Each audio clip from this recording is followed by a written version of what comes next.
it's time to talk with that President David Chartrand, who's also been awarded the King's Charles III Coronation Medal. Congratulations. Thank you very much. Much deserved. I'm trying this thing and put it in my ears, that plug into your phone. The whatever AirPods? Headset. So has it come out clear? Mm-hmm. Okay, good. Well, thank you very much for your kind words, and thank you to all those people. I got quite a bit of emails and texts and congratulations, and some of the memorable ones I'll always remember is my great-grandson. He's only, 4 now, I think? Anyways, he's they were watching hockey at his grandpa's in Scotland, and it came on. They saw me on TV. Yeah. And then he was watching it, and I guess he just went ballistic in there, yelling, Papa, Papa. Uh-huh. So they were just excited. They took a video of him, so it touched my heart. Uh-huh. Anyway, but again, thank you to all those people that sent such kind words and statements out. Or Elder Linda St. Cyr, thank you very much again for your kind words.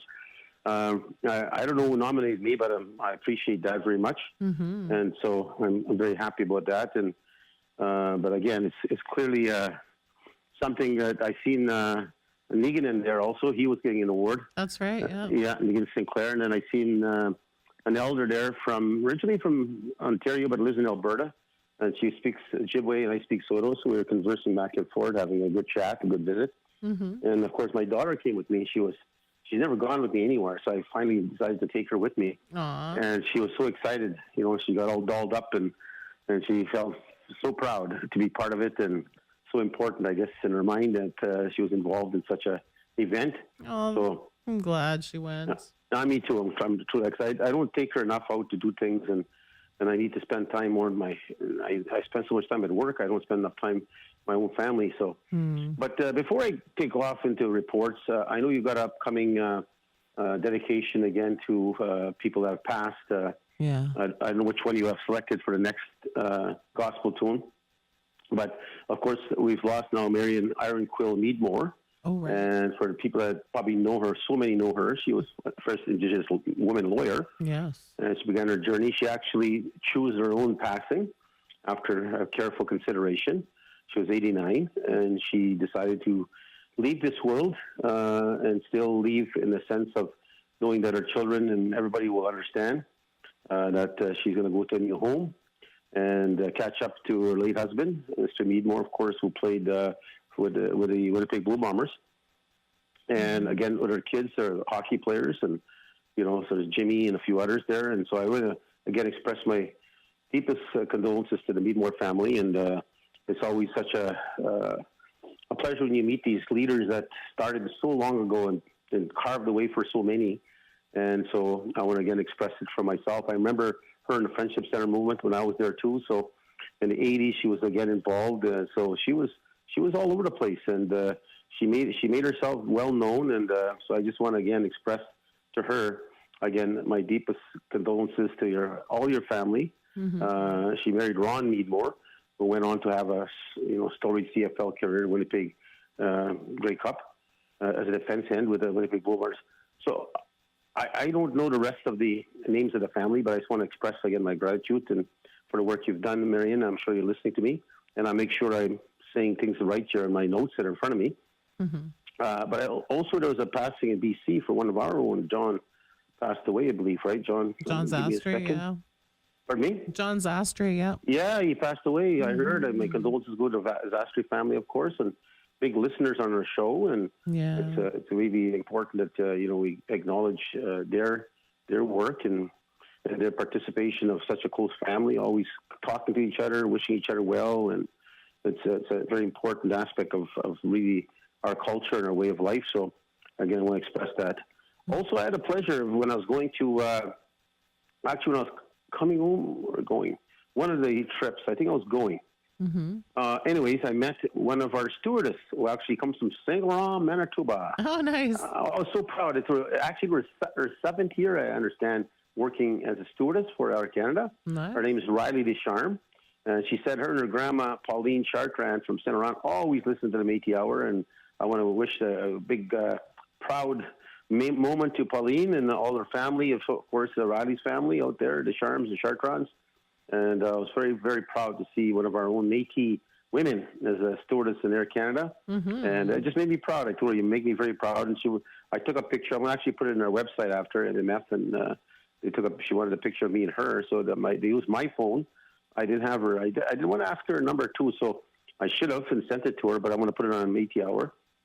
But again, to the Chartrand family, I'm sure you're proud as I am and you're probably prouder of Riley, who is doing an excellent job and very proud stewardess. Nice. Now, for birthdays, I want to get that out of my way. Happy 18th birthday is going to Shayla. We're celebrating her birthday tomorrow, Sunday, February 23rd. It's coming from Lisa and Neil. And happy 64th birthday is going to Audrey Thompson. She's actually the chair, I think, of the local inductee, who's celebrating her birthday on Wednesday, February 26th. And happy 88th birthday is going to Colette Boyer, St. Eustache, who's celebrating her birthday on Wednesday, February 26th. Happy birthday again, Claudette. Happy birthday to Ken Danielson. I've seen him out there. A big fan of yours, Naomi. Fan. He's a bigger fan to you than he is to me. So, yeah. I'm a fan of his, too. Yeah, happy birthday, Ken. And this birthday is February 27th on Thursday. Happy birthday, Ken. And, of course, to Pat Vermillion. They both retired. Her and her husband, Lloyd, they worked at the Federation for many years. And she's 78. She'll be 78 now. Oh, wow. And her birthday is on Friday, February 28th. And the last one, 91st birthday, going to Gustave Boudon, St. Eustache. Another one, that's Debbie Forgy's father, who is celebrating her birthday on Friday, February 28th. So happy 91st birthday. Wow. I'll never hear that, Naomi. David Chartrand, happy birthday, 90th. No, I don't think so. Yeah, you better. The good Lord, I think it's going to take me a lot sooner than that. I also want to, again, congratulate the Affinity Women in a meeting. Actually, they have a 2-day board meeting happening right now, and always working. These women, they never stop. And again, I take Anita for that. She pushes herself a little too hard sometimes, and ends up getting sick. And I think she's the one that gave me this cold, by the way, this head cold I'm suffering with right now. And so she said, it wasn't me. I said, you came there sick in my office. Like, it's got to be you. Anyway, she said, no, it's the airplane. And she probably got an airplane, she said. She's deflecting the blame. Anyway, so. But again, they're having a board meeting right now for 2 days. I want to, again, commend them for their work and making sure that the Métis women issues are not forgotten and they're in our cabinet. Also, I had a pleasure. I got home on Thursday night from Ottawa, and I went Friday morning to give greetings at the Early Learning Childcare second annual gathering. And it was packed house. And to see so many of the graduating students that are there that are running our childcare centers today, give you such a great sense of pride when you look through the room. And I was proud to see, of course, Minister Chartrand and her team, and they're working very hard on making sure that people understand how important this role is. These childcare centers truly are the backbone of employment opportunity for families. This way, women, men that are deciding to stay home because one's got to stay home with the child. Well, mostly it's women take that responsibility more than the men. But again, it's such a great honor for them to have a place to take their child, that it's safe and a good place of cultural learning, and they can go to work and not worry. So I'm very proud of the work that's being achieved there. And I think it's now 10 childcare centers we'll be having. That's amazing. It's amazing. I know. I'm so proud of that. I can't take the minister enough. I can't take Canada's vision enough. Childcare is a very important component, and I hope if there's ever a change in government that they never forget the vitalness of this program in the context of giving people a chance to actually get to work, go to work, and pay taxes and get involved. But sometimes politicians, they'll look at it and say, well, it costs money to get rid of it, and then they'll say, well, how come you guys aren't working?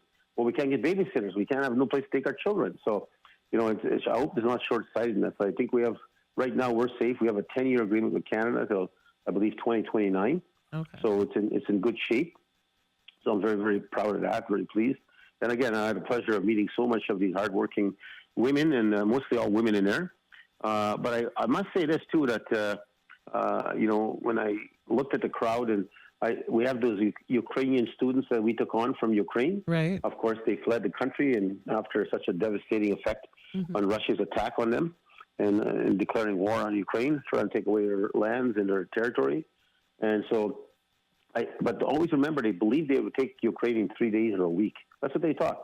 They'd go in there, we're the big bully here. We'll take it over, and you people will just bow on your knee and accept me as your boss, is what Putin was thinking. He got a hell of a surprise. When people believe in something, they'll fight till the end, and they won't give up. And that reminds me of our history. When we were attacked in Batoche, we have thousands upon thousands and thousands of British troops coming to fight, 300 of us. And a few First Nation were with us, but the majority of all Métis. And we won 2 skirmishes against thousands and thousands of soldiers. So it gives you an example of our vigor and our fighting spirit that we have inside of us. So it reminds me of what Ukraine's going through. And it really scares me what Trump is doing now. He's meeting privately with Putin. And the damage effect that it has on democracy in the world, in Europe in the world, it's just like saying, okay, if you're a more powerful country, you can just take over the smaller ones now. And that's why Trump's saying, well, I think Canada will be my 51st state. You know what? He's going to have one hell of a, if he thinks, I don't even care how big his army is, if he thinks he could just come in and take Canada, he's in for one hell of a nightmare. As anybody, even myself at 65, I'd take a gun and go fight. I swear, I would not hesitate to protect my country and the country I love. So, and that's what I think Canadians feel today. So I'm very proud of our position, both by Wab Kinew, who's taking a very good, strong position in Manitoba. I'll be attending a meeting, I think, in February 26th or 28th. And of course, the Prime Minister is taking a strong position, and so is all the Prime Ministers in Canada, Premiers, in Canada. The only one that's a little off, quite a bit off, in fact, is Danielle Smith from the Premier of Alberta, who tried to make a private deal on her own with her oil and to forget the rest of Canada, and that's not how it works. But she tried to make a shortcut, I guess, and try to be friends with Trump, and she's now getting a hell of a shock because of these tariffs he's throwing on. So we are actually looking and analyzing all of our products we purchase everywhere, especially anything coming from the United States that we're buying. We're going to put a stop on that. So we buy millions and millions of dollars of supplies. Myself and our staff, we got 1,400 staff, and all our locals. So we sent letters already. We want our citizens to look at the products they're buying. If it says made in the USA, put it back. Take a different, if it's orange juice and you see it, if it says made in USA, put it back and get another orange juice from a different country. You know, we got to send a message to them that you think you're going to hurt us, we're going to hurt you back. Because that's exactly what Trump is trying to do. He's trying to hurt our economy, hurt our position in fact, affecting so many jobs and potentially thousands of jobs. And he's thinking, okay, I'll just beat them up this way and they'll bow to me. It will never bow to him. And so all of our listeners are listening right now. When you go shopping, you're buying something, if it says made in USA, make a conscious decision and put it back. Say, Trump, you go to hell. You're not touching my country. You're not touching me. You're not touching my family. So I urge all our listeners, we have thousands of listeners right now, make sure when you go shopping that you look at the products and make sure you're looking that it's not made in the USA. We can't do 100%. We know that. Let's give it our best effort and see how much we can get with. And I know from our side, we're already asking every department, every region, every local, every department buys any supply. I know, for example, like the big internet world, how do we change it midstream in our operations? We might not be able to do it right away, but we will change. If Elon Musk has something that is like Starlink, right? We all have Starlinks now. That's Elon Musk's company. Yeah. But how do you take them off your roofs now? It's going to take some time, but we'll look at opportunities and options. China is coming up with its own, so we may have to go to a different country, if it may be Europe. So, but we have to look at options, and I know it'll be a little tough on some of us, a little hard. Even MMF, we just can't change midstream a big internet process, but we could change it in years to come. Trump's there for 4 years, so we got a lot of time yet to fight with him. But let's start by watching our products we buy, and let's see what we can do to send a message that we, as Indigenous people, we as the Métis people, we as friends of the Métis people that listen to our show, are going to take a position and, as I said, tell Trump, you go to hell, man. So, again, going back to the child care conference, I want to again thank the government. Of course, we had Tyler, which is one of the Métis MLAs. He was there, but he couldn't really speak on it because there's an election going on right now. And Nello, the late Nello, of course, Minister Nello Eltimore was a very good friend with the Métis, and he passed away so quick with cancer. And so they're having an election in Dryden. So the NDPs have all been shunned. They can't really speak on matters because there's election going on right now. So My sister just texted me, good morning. I just mentioned her child care center. I don't know if she's wanting to be involved more on the show here. I don't know. But anyways, I also want to, again, thank my team here at Manitoba that's looking at we're getting ready for, of course, the Red River Power Corporation. We're going to have some meetings in a short little while, and we're looking at how we start to prepare for the tender and the opportunity that will come from the province and hydro. We're going to be pushing hard to make sure we get our push on ensuring that we get our fair share of the wind power of the future. As I said, there's going to be 600 megawatt, and that's a lot of power. So we're pushing, of course, to have 300 megawatt in the First Nation, 300 megawatt. We can share that. And then we said, but don't think it's free. Like 300 megawatt is going to cost us about $750 million to develop. So we are now meeting with many businesses and investors that are very interested and want to be part of this. But we're making it very clear that MMF and the Métis people of Red River will always own 51% of this company. It's not for sale. And yes, you can be a partner, but you're never going to become the majority partner. It's always going to be in Red River Métis. So, and we'll create a lot of jobs, a lot of opportunities, and definitely, hopefully, a lot of income to our government as we move forward. So, like I said, I'm Lauren right now is doing an excellent job, and I'm very pleased the work he's doing as the executive director of economic development. And so I think it's going to be so fitting that we get ready for this. And I wish well for the First Nations. I hope they get themselves ready. How they're going to go about doing it. They have to raise $750 million if they have 300 megawatts too. So it's not a small feat. It's a big challenge. So I think I hope they get ready for that. Also, our support goes out to business community out there in Métis businesses. I think it's over 700 or 800 that's registered now.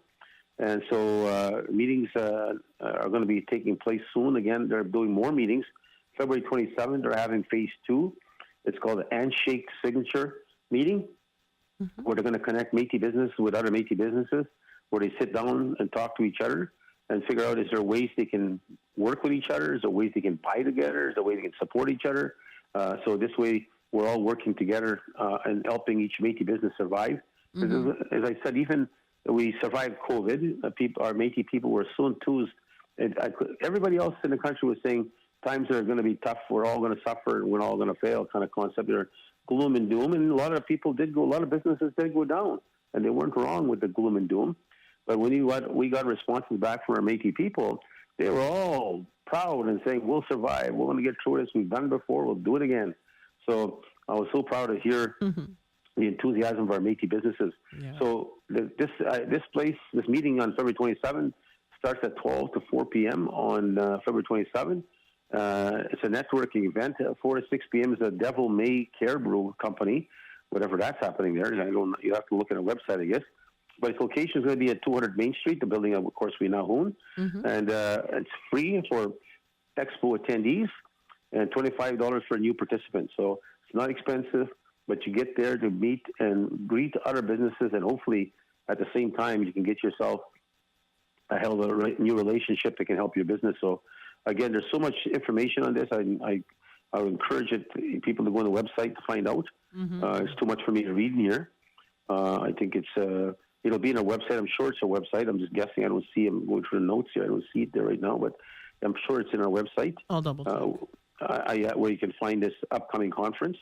And so, and again, the child care, just to give an update on that, there's one of the announcements we made there again, another $2 million. The province gave $2 million, and that's what Minister Chartrand is reminding me of, to take another cohort of Ukrainian students, because as you heard me say, Trump is now siding with Putin, and he's basically now trying to blame Zelensky for starting a war he never started.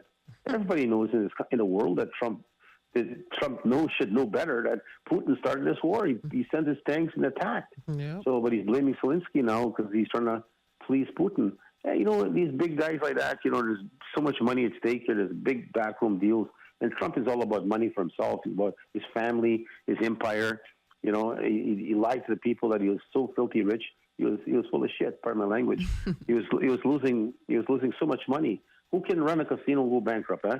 Right. So in major cities like that, just he ran two of them down to the ground, I believe. So again, guys like him, he didn't pay all these people that worked for him on top of that. So it's just guys like him that go out there and they make these deals, and now he's trying to make a deal against Ukraine. So we're expecting more, probably immigrants to come in. I don't like the word immigrants, too. Newcomers, I'll use the phrase, to come in from Ukraine. And so the province announced additional $2 million to the MMF to start another classes in the future. And I said that yesterday in my speech. We're going to have, in the future, if we have all of our child care centers in operation, we'll probably have about 1,000 employees. And so there's no way we're going to have 1,000 Métis child care workers. Never. So we know we'll bring other cultures in there. But the goal will be to teach them of our culture. And so they get trained. The Ukrainian students are also getting trained about Métis culture, understanding who we are, our history, and our pride. Because it's important that we send a message to our people. And this is what I said to them yesterday. If you start teaching a kid at a young age to be proud of who they are, be proud of their culture, never be ashamed of who you are, that person's going to have a better head start than anybody else. Because that child's going to believe in himself when they start turning of age, when they start thinking and looking towards, as a teenager and looking towards the future. They're going to have a great sense of pride in who they are. And they're never going to let nobody look at them down or treat them that they're lesser. So I think that's these opportunities we have now to take the bull by the horns and start teaching our kids to be proud is something I think we need to be very, very proud of. That it's going to be part of the future, and our hope and our aspirations for the next generation will actually be brighter and guaranteed opportunity that does exist. Like I gave the example of Riley Deschamps. She thanked me. She said, "I want to thank the MMF. You guys are always there helping people, and I want to thank the MMF." She said that my family really supports MMF. You guys do so much helping our elders, with medicine, senior homes you're building, all these things you're doing for our elders and our communities. She said, "I'm so proud of the MMF." So, she's a young woman, but she's already seeing what the value is of supporting your government, standing proud of being who you are, fighting for who you are, and letting nobody ever take it from you. So, that's the whole purpose of the court case we have going on right now. The Métis National Council, there's only two of them left now. Alberta and Ontario. Everybody else is gone. Métis Nation, Saskatchewan left them, BC left them, and we left first because they're stealing with all these new people that are coming in there that are not us. And they're coming in there to steal our identity, steal all of our culture, steal our future. And one day they'll say to people, no, this is who we truly are. We're not those people that talk about this music and all this stuff and these battles. We're different Métis people, bullshit. We're only one Métis Nation, the Red River Métis Nation. We've always been proud people, and the Red River Métis has always been a proud people and will always be a proud people. But these people are coming because they see a wealth, they see us getting opportunities, they see us getting education funds for our kids now, they see us getting housing, and in the future we'll get, like even our own self, our Métis government's giving health care. We're giving our own money, and we're giving senior citizens free prescriptions. Yeah. So they're seeing this in the East, and they're saying, well, we want that too. And, well, then if you want it, go fight for it. But be yourself. Don't come steal our identity to get there. Shortcut. You're trying to get a shortcut. So, again, that court case is going on right now. Clement will be on a stand on Monday again, and they got a few more to go. I was on a stand for 9 days. Wow. And so that lawyer tried so many different ways to trick me and trying to say different things and mean a word. This word meant this instead of that. Just if you had a case, then where's your evidence? Don't try to make one up. Now you're trying to make up a case. Right. So at the end of the day, we will prevail. And, because they're trying to say we're just a corporation is what they're saying. We're not just a corporation. We're a government.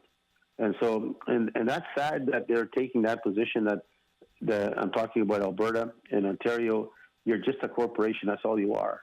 That's unbelievable. And everything we fought for since Riel and since Casper Brand is about our right to self-government. And that's something we believe in and we never give up. Our assembly passed it unanimously that we're a self-government. And that's something we stand and believe in. That's why we're negotiating our treaty now. But it's people like that'll sell out your future, your history, your pursuit to self-government just to win a fight and saying you're a not-for-profit corporation. So you don't have the same privileges of being a Métis government, which is absolutely shameful. But again, that's part of politics, and we'll deal with it. Trust me, I'll deal with them. I will. I'm not finished with them. and I will deal with them for trying to hurt MMF and hurt our people. That's something I can't believe that in this time and age that we're finally making headway and they're trying to bring us down. And a lot of it's jealousy and clearly it's vengeance on behalf of Audrey Patra, I'll say that publicly, and Margaret Fro. And trust me, Margaret Fro and Audrey Patra, the Red for Métis doesn't forget. So we will make sure that we get our future of correcting that historical wrong and holding people to account. And just like BC, when they said that we're spending all, they put a full-page ad in Manitoba in the Winnipeg Free Press saying I was starting a new organization in British Columbia, which was never true. Never true. And they had to apologize. The president came and met me, Walter Minot is a new leader there, and his father had great respect for me, and so does he. He said, we remember you fighting all the time for our people, and we want to apologize what our leaders did here. And the person that put the front page ad here, or full page ad, he came personally to apologize to us saying I was misled. They lied to me. They tricked me to make it believe that this was really happening when it was not. And I apologize for doing that and calling the MMF down. So, it just shows you that it takes some boldness. It takes people to be responsible and admit that, this was not, it should never have been done. Why you did that to the MMF was so wrong. It was all about jealousy. And so from our perspective, we're doing so well. And instead of people helping and being proud, they're trying to pull us down. That's the story of the crabs in the pail. You heard that story, right? Oh, yes. When somebody walking down the beach and he's picking up crabs and he doesn't have a cover. And the other ones all have covers. And he says, they throw them in there quickly before that crab crawls out. And they shut down the lid. And this guy's walking down the beach by himself and no lid, just throwing the crabs in. And so they go up to him and say, well, what are you doing? What's your trick? Oh, nothing. He said, I just take indigenous crabs, I throw them in there, they pull each other down. So it just shows you again that how people have looked upon something that's not us. Indigenous people were never jealous. Indigenous people were very supportive of family. We're strong kinship people. And somebody brought that dirty culture into our world and made us jealous of each other. And we got to beat that. The next generation's got to be stronger than that. We can't bring people down. Somebody has a new truck. My mom used to always tell me, Ken. And I said, don't ever be jealous. And she used to say, if somebody has something nice, say good things about them. That's good. Good for them. That means you work harder or you try to do the same thing. So that's what my mom taught me. And we are very poor, so I understand poverty. So nobody can tell me, you're different. You have money now. I grew up so poor, but my mom taught us strong skills, and so did most of the people listening here today. You'd look at your parents, your grandparents; they taught you good skills. This jealousy stuff has got to end. So we got to stand together, work together, fight together, because the enemy's not within; the enemy's outside, and we got to make sure we stand together to fight that enemy. So with that being said, I'll say goodbye, and I apologize for my voice. I'm still fighting a head cold right now.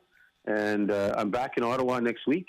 We're having remembrance for Jim Aldridge, one of our top lawyers for the one that land claims for us. Right. And so they're having a memorial on the 26th in Ottawa. So I'll be back in Ottawa. I leave Tuesday, I believe. Okay, with that being said, keep up the good work, Naomi. All right, take care. And be safe. Okay, bye-bye. Bye.